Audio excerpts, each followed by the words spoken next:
The year is 2025 and there are many things you still don't know about GTA 5. If you're the type of person who follows this channel frequently, you know that I bring a lot of curiosity about GTA 5, but there are still many things that we can't cover. So in today's video, I'm going to bring you 8 things that you most likely don't know about GTA 5, and even if you know 1 or 2, I'm sure you won't know them all, okay? So go ahead and smash that like button at the beginning of this video because there's no fake content here, and if you're not subscribed, subscribe to the channel and let's get started.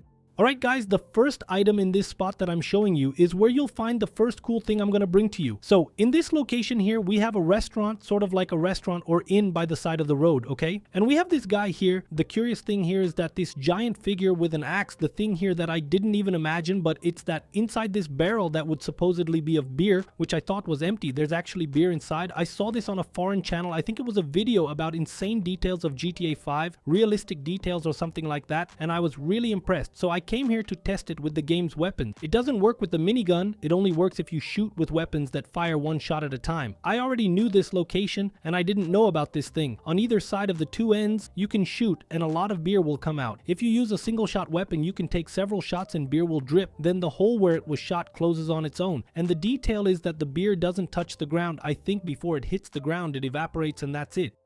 The next one here is really amazing. Let's go. You probably already noticed this yellow signage at various points on the game's roads. It's a sign to help you avoid crashing your vehicle in that spot. And that's all good. What I think the vast majority of people didn't know, I didn't know until recently, is that this here, besides being a signaling system, is also a vehicle crash absorption system. Meaning if you come with the car and you hit that yellow part, if you end up hitting here, this part will crush to reduce the impact of the car crash and cause less damage. And guys, it's not just something visible, you know? This really reduces the impact of the crash. I did several tests to see if the character dies when he crashes there or when he crashes in other places. I'll even show it to you here. But guys, I found this absurd because you can come very fast and hit here and the car will just kind of bounce back sometimes, meaning it really absorbs. The car will crush and all, but the absorption of this item on the track really works and it's incredible. The amount of detail still in this game, it really surprises me because it's a 2013 game, and even though it has had countless remasters, it's still very much worth it. And if you crash the vehicle at high speed without hitting this cushion, the chance of your character dying instantly is almost certain, and if he doesn't die, there will be a lot of damage to the vehicle and the character's health.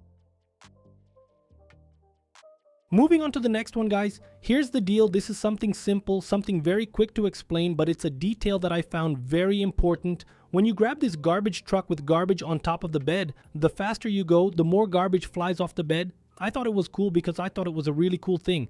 And when you stop to notice, small details really make all the difference, like that thing about the impact absorption that I just mentioned.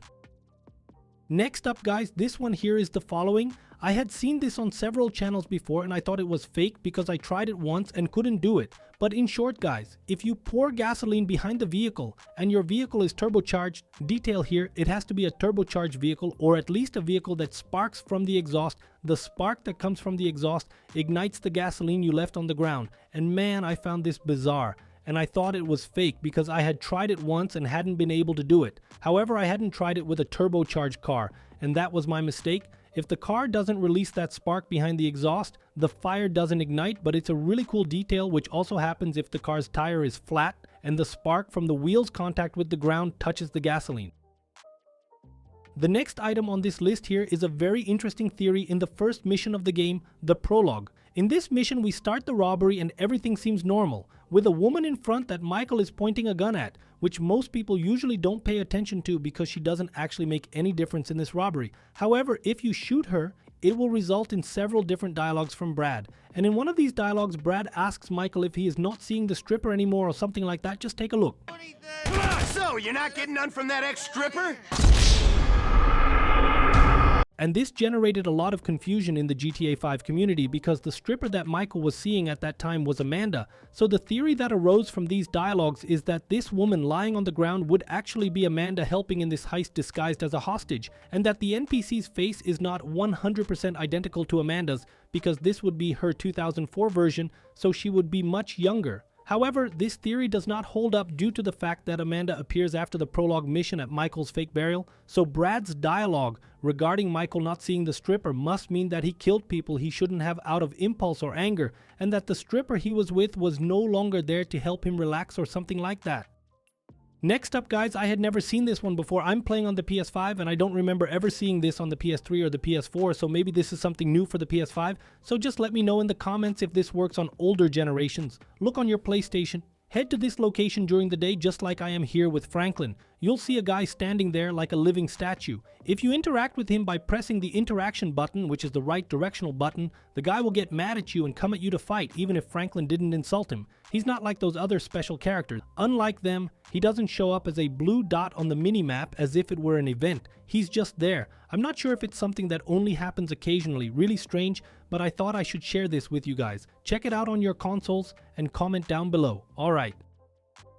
Guys, the next one is this. I'm pretty sure that a lot of people also don't know about this. If you go to the Life Invader page, you'll find a lot of stuff about various characters from the game. Everything's fine until JB, Tonya's boyfriend, who we never even see in the game, shows up on Life Invader. What I think almost no one knows is that Franklin has a cousin. Obviously, he's going to have a cousin. Everyone has relatives in this world, but this cousin appears on Franklin's Life Invader page, and this guy even has a profile. This is different from most because some people only have a photo but no profile. This guy has a profile and he has a lot of posts on his profile. According to his post on Life Invader, he's a guy who grew up with Franklin and Lamar, and then he moved to Liberty City where he makes several posts about Liberty City and other things. So I think it's worth it for you guys to come here and do some research because I really like this. Possibly he would have been a character that would have been included in some way in the game, but in the end, he was discarded, and all that's left is this. The next one is also very good. The next one here is the following guys, a lot of people, but really a lot of people who follow this channel, as well as those who follow other GTA channels, and it's practically certain that they know the mystery of the Infinity Killer. Merle Abrahams killed 8 men, and the guy was obsessed with the number 8 among other things. One thing weirder than the other in this mystery. And here's the thing, when you get to this part of the map, you will find some bodies that would supposedly be the bodies that the Infinity Killer killed. However, according to the document we found that informs that he was arrested, which we can find during the investigation to solve this mystery, this document says that all these people who died were men. When you get here at the bottom of the sea, but when you come to explore here, you discover that all these bodies are women and not men as suggested. I don't know if the Infinity Killer buried the men elsewhere, or if he killed 8 women and 8 men, or if there was a narrative error, which I find very unlikely, so it remains an open and strange mystery, because until then, we thought we had found the 8 bodies of the people he killed. But in fact, you didn't find the 8 bodies, since the document says they are 8 men, and what we find in the middle of these islands here are 8 women. So the question remains whether these were really the bodies or not. I doubt you knew that these bodies down there are women and not men. I also believed they were men, until I saw people showing that they used mods to show that the bodies inside those tangled mess. I don't know what the people are wrapped in, but you can see that they are all women's bodies. Rockstar even took care to make the models inside as well. Very strange, this part. What I just mentioned is just one of several curiosities about mysteries in GTA 5. There is a woman who is drowned in the game with concrete on her feet, and if you remove her from the water, she will be alive. It's such crazy stuff that I'm sure you'll enjoy. By clicking here next to the yellow arrow, you can already watch this video, and take my word for it, it's really good. That's it guys, success, cheers, and see you in the next video.